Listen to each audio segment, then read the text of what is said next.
सिंह को, क्रांतिकारी को अभिवादन कर रहे हैं। जो एक जज्बा था हमारे साथियों में, हमारे दोस्तों में, कि रात रात भर हम लोग तय करते थे कि कहाँ पोस्टर लगाएंगे, कैसे इस जमीनी व्यवस्था को बदल के भगत सिंह के जैसे सैकड़ों नौजवान फिर से तैयार करेंगे।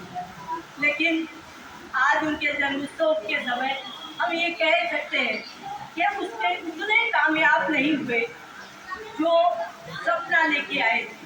सपना लेके आए थे एक बेहतर मजबूत समाज का, जिसमें महिलाओं की इज्जत हो, मजदूरों का साथ हो, और कम से कम किसानों, भूमिहीनों, गरीबों को सशक्त मजबूत जमीन पे देखा जाए और सम्मान उनको इज्जत से दिया जाए। लेकिन धीरे धीरे करके, अगर मैं ये कहूँ आज उनके जन्मोत्सव में, सपने हमारे मरते रहे, धीरे धीरे लड़ते रहे, लोग आगे बढ़ते रहे। लेकिन एक सपना जो था, जो हमने खुद से किया था, एक वादा किया था कि अपना जीवन आखिर तक इस सामंती व्यवस्था और साम्राज्य व्यवस्था के विरुद्ध लड़ते हुए खत्म करेंगे, वो सपना अभी अंदर जिंदा है। नमस्कार, आप देख रहे हैं प्रोडिया टीवी न्यूज। और शहीद आजम भगत सिंह का आज राष्ट्र 116वां जन्म उत्सव मना रहा है, और इसी में आज हम लोग उत्तम गेस्ट हाउस में है, और जहां पर विश्व मित्र बनी बस्ती श्री रामकृष्ण के संयुक्त तत्वाधान में आज यहाँ संगोष्ठी और सम्मान समारोह रखा गया। और जहाँ पर एक ही चीज सामने समझ में आई कि आज़ादी मिल गई पर आज़ाद नहीं हम, मरकर भी क्या करेंगे जब जी ना सके हम। यानी कुल मिलाकर जब तक भगत सिंह के विचार हमारे अंदर प्रवेश नहीं करेंगे, तब तक इस राष्ट्र का कहीं ना कहीं उत्थान उस रूप में नहीं हो सकता जो सपना भगत सिंह ने देखा था। क्या कहना चाहेंगे? भगत सिंह के सपनों को साकार करने के लिए हमें उन्हीं के सिद्धांतों को मेहनत और ईमानदारी और लगन से अपने जीवन से लेके सारे समाज में फैलाना होगा। तभी हम एक नए समाज का सृजन कर पाएंगे जिसमें सम्मानजनक जीवन जिया जा सके।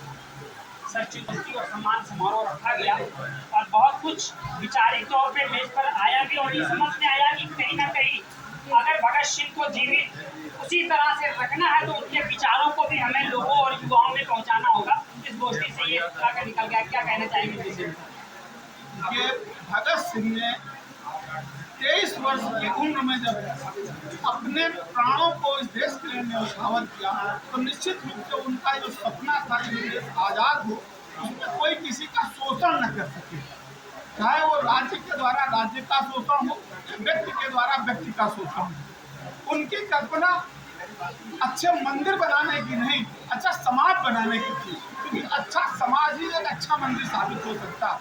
लेकिन आज भी भगत सिंह के जाने के बाद, भगत सिंह 1931 में शहीद हुए, लेकिन आज हम 2024 में खड़े हैं और आज मंदिर तो बड़े बने, लेकिन मंदिर के अंदर बेटियों की आबरू सुरक्षित नहीं है।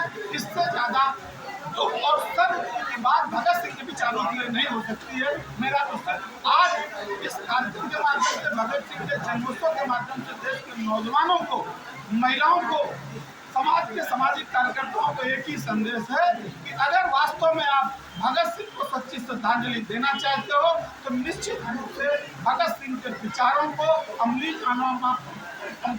जामा देने के लिए उनके विचारों को आत्मसात करें और समाज में जो संभव बराबरी का, जो भगत सिंह का सपना समाजवाद था, समाजवाद का मतलब संभव बराबरी, यानी 1 और 10 के अनुपात की पूंजी हो। ये नहीं एक व्यक्ति के पास इतनी पूंजी हो कि उसका 1% था, उसकी 90% आबादी के पास। आज जो पूंजी 90% आबादी के पास है, उतनी पूंजी एक व्यक्ति के पास है।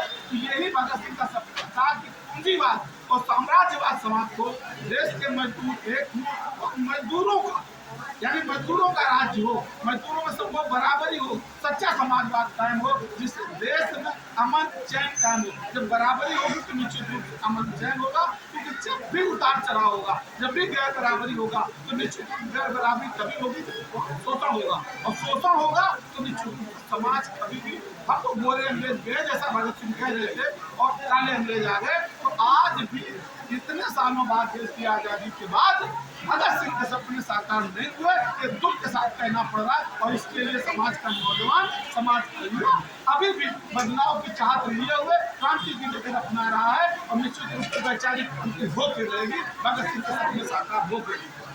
वाकई संगठन निरंतर कार्य कर रहा है कि उद्देश्य है कि भगत सिंह के सपनों को जल्द से जल्द उस हकीकत के पटल पर लाया जाए। बने रहे प्रो इंडिया टीवी न्यूज के साथ। धन्यवाद।